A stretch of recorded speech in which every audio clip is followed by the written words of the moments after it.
Hi all, welcome to Haims academy. സെറ്റിൻ്റെ exam കഴിഞ്ഞു, tentative answer key publish ചെയ്തു.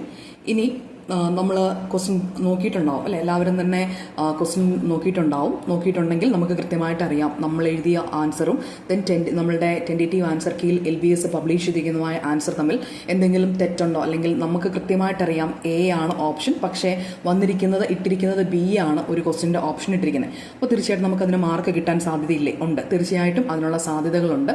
ഇനി എങ്ങനെയാണ് മാർക്ക് കിട്ടുന്നത്? ഇപ്പോൾ നമ്മൾ 20ാമത്തെ ഒരു ക്വസ്റ്റ്യൻ നോക്കാം. 20ാമത്തെ ക്വസ്റ്റ്യനിൽ നമ്മൾ ഇട്ടിരിക്കുന്നത് ഓപ്ഷൻ A ആയിരുന്നു. അത് നമുക്ക് കറക്റ്റ് അറിയാം, അത് A ആണ്.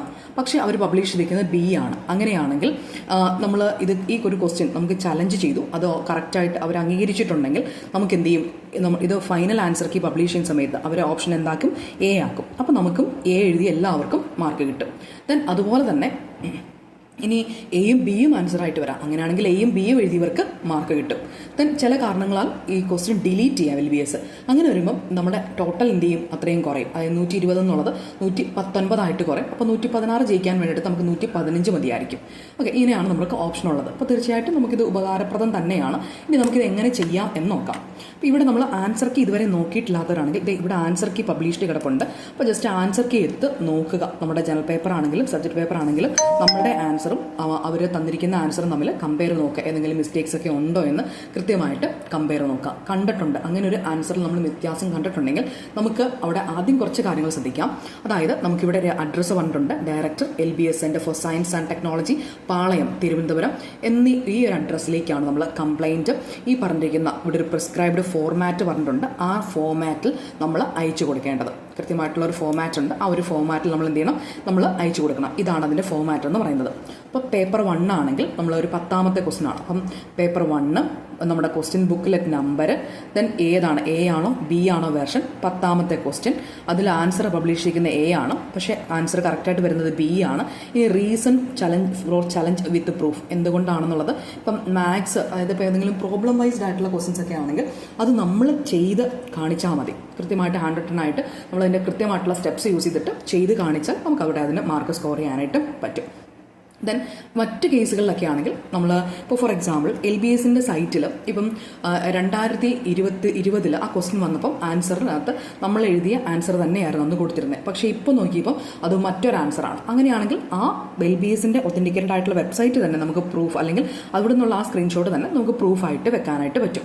ദെൻ മറ്റൊന്ന് നമ്മൾ ഇഷ്ടംപോലെ ടെക്സ്റ്റൊക്കെ യൂസ് ചെയ്തിട്ടാണ് പഠിക്കുന്നത്. അപ്പോൾ ആ ടെക്സ്റ്റിൻ്റെ ആ പോർഷൻ കൃത്യമായിട്ട് സ്ക്രീൻഷോട്ട് ചെയ്ത് ഏത് ടെക്സ്റ്റ് ആണെന്ന് സ്പെസിഫൈ ചെയ്ത് വെച്ച് കഴിഞ്ഞാൽ അതും നമുക്ക് പ്രൂഫായിട്ട് യൂസ് ചെയ്യാം. അപ്പോൾ നമ്മളെ കൃത്യമായിട്ടുള്ള ഓതേഴ്സിൻ്റെ ടെക്സ്റ്റ് ബുക്കുകൾ, ദെൻ അതുപോലെ തന്നെ ഇങ്ങനെ ഒത്തൻറ്റിക്കേറ്റഡ് ആയിട്ടുള്ള വെബ്സൈറ്റ്സ്, മാത്സ് പ്രോബ്ലം പോലുള്ള സബ്ജക്ട്സിനാക്കുകയാണെങ്കിൽ നമുക്ക് അങ്ങനെ ആ ഒരു പ്രോബ്ലം നമ്മൾ ചെയ്തതിൻ്റെ ഒരു അങ്ങനെയും വെച്ചാൽ മതി.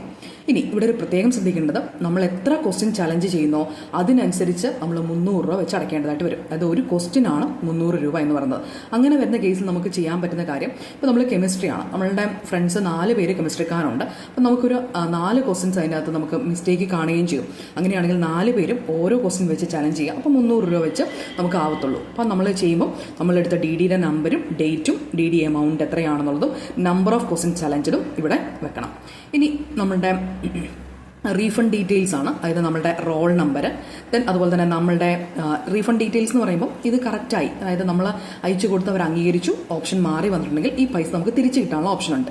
അപ്പോൾ കൃത്യമായിട്ട് നമ്മുടെ റോൾ നമ്പർ, നമ്മുടെ നെയിം, അഡ്രസ്സ് കൃത്യമായിട്ട് നമുക്ക് എങ്ങോട്ടാണ് വരേണ്ടത് ആ അഡ്രസ്സ്, മൊബൈൽ നമ്പർ എത്രയാണ് മൊബൈൽ നമ്പർ, ദെൻ നമ്മളുടെ ബാങ്ക് ഡീറ്റെയിൽസ്, കാരണം ആ 300 നമുക്ക് തിരിച്ചു കിട്ടാനുള്ളതാണ്. Account number, bank, branch, IFSC code, signature, date, ഇത്രയും വെച്ച് നമ്മളത് ഫില്ല് ചെയ്യാം. ഓക്കെ, ഇനി നമുക്ക് ചെയ്യാനുള്ള മറ്റൊരു കാര്യം ശ്രദ്ധിക്കേണ്ടത്, നമ്മൾ പറഞ്ഞു നമ്മളുടെ 5 ദിവസത്തിൽ ഓഫീസിൽ നമ്മൾ നമ്മുടെ കംപ്ലയിൻറ്റ് ചെല്ലേണ്ടത് ഈ ടെൻറ്റേറ്റീവ് ആൻസർ കീ പബ്ലിഷ് ചെയ്ത് 5 ദിവസത്തിനുള്ളിലായിട്ടാണ് ചെല്ലേണ്ടത്. അതിന് ജസ്റ്റ് ഒന്ന് മെയിൽ ചെയ്യുന്നതും നല്ലതാണ്. ഇതേ കാര്യങ്ങൾ വെച്ച് തന്നെ മെയിൽ ചെയ്യുന്നത് നല്ലതാണ്. അപ്പം ഇത് മെയിൽ മാത്രമല്ല, ഇത് രണ്ടും ചെയ്യുന്നത് നല്ലതായിരിക്കും. ഓക്കെ, ദെൻ അവിടെ നമ്മുടെ കവറിൻ്റെ നമ്മൾ യൂസ് ചെയ്യുന്ന എൻവലപ്പിൻ്റെ മുകളിൽ എന്താണ് സെറ്റ് ജനുവരി 2005 കംപ്ലയിൻസ് റിഗാർഡിംഗ് ആൻസർ കീ എന്ന് നോട്ട് ചെയ്യണം എന്ന് കൃത്യമായിട്ട് പറഞ്ഞിട്ടുണ്ട്. ഓക്കെ, ദെൻ നമ്മൾ മെയിൽ ചെയ്യുന്നതും ഉപകാരപ്രദമാണ്. പക്ഷേ ഈ ഒരു നമ്മൾ ചെയ്യാൻ, അല്ലെങ്കിൽ നമ്മൾ ഈ ഡോക്യുമെൻ്റ് തന്നെ അവിടെ ചെല്ലുകയും വേണം. ഓക്കെ, ഡേറ്റിനുള്ളിലായിട്ട്. അപ്പോൾ നമ്മൾ പറഞ്ഞു ഓരോ ക്വസ്റ്റ്യനും 300 rupees വെച്ചിട്ട് നമ്മൾ അയക്കുകയും വേണം, അല്ലെങ്കിൽ DD എടുക്കുകയും വേണം. അല്ലെങ്കിൽ ഇത് അംഗീകരിച്ചിട്ടുണ്ടെങ്കിൽ നമുക്ക് ഈ ഫണ്ട് റീഫണ്ട് ചെയ്ത് കിട്ടുകയും ചെയ്യും. അപ്പോൾ ഇത്രയും കാര്യങ്ങളാണ് നമ്മൾ ശ്രദ്ധിക്കേണ്ടത്. അപ്പം ഇങ്ങനെ നമുക്കുണ്ട്, ഇങ്ങനെ ഒരു ഓപ്ഷൻ ഉണ്ട് എന്നുണ്ടെങ്കിൽ തീർച്ചയായിട്ടും അത് ചലഞ്ച് ചെയ്ത് കഴിഞ്ഞാൽ എല്ലാ തവണയും തന്നെ ക്വസ്റ്റൻസ് മാറി വരാറുണ്ട്, ഡിലീറ്റഡ് ആവാറുണ്ട്. അപ്പോൾ നമുക്ക് പോയ മാർക്ക് നമുക്ക് നേടിയെടുക്കാനായിട്ട് പറ്റും. പ്രത്യേകിച്ച് 1 മാർക്കിന് 2 മാർക്കിനൊക്കെ വ്യത്യാസം നിൽക്കുന്നവരെ സംബന്ധിച്ചോളം കയറി വരാൻ നല്ലൊരു ചാൻസ് ആയിരിക്കും. അപ്പോൾ നല്ല രീതിയിൽ നമുക്കത് കറക്റ്റ് ചെയ്യാനായിട്ട് പറ്റും.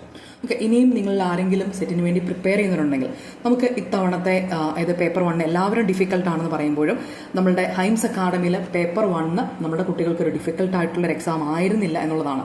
അവരെ സംബന്ധിച്ചോളം അവർ പറയുന്നത് ഏറ്റവും ഒരു കോൺഫിഡൻസ് കിട്ടിയ ഒരു എക്സാം ആയിരുന്നു എന്ന്. കാരണം അത്രയും ഈസി ആയിരുന്നു അവർക്ക്. അപ്പോൾ തീർച്ചയായിട്ടും നിങ്ങൾ നല്ല രീതിയിൽ പഠിക്കാൻ ആഗ്രഹിക്കുന്നുണ്ടെങ്കിൽ ഹൈംസ് അക്കാഡമിയുടെ ആ ഒരു കോഴ്സിൽ നിങ്ങൾക്ക് 6 months കോഴ്സിൽ ജോയിൻ ചെയ്യാം. വളരെ സിമ്പിളായിട്ട് നിങ്ങൾക്ക് കാര്യങ്ങൾ പഠിക്കാനായിട്ട് പറ്റും. അതുപോലെ തന്നെ വളരെ ചെറിയൊരു ഫീസ് മാത്രമാണ് നമ്മൾ ചാർജ് ചെയ്യുന്നത്. കൂടുതൽ ഇൻഫർമേഷന് ഈ ഒരു നമ്പറിൽ കോൺടാക്ട് ചെയ്യാം. Thanks for watching.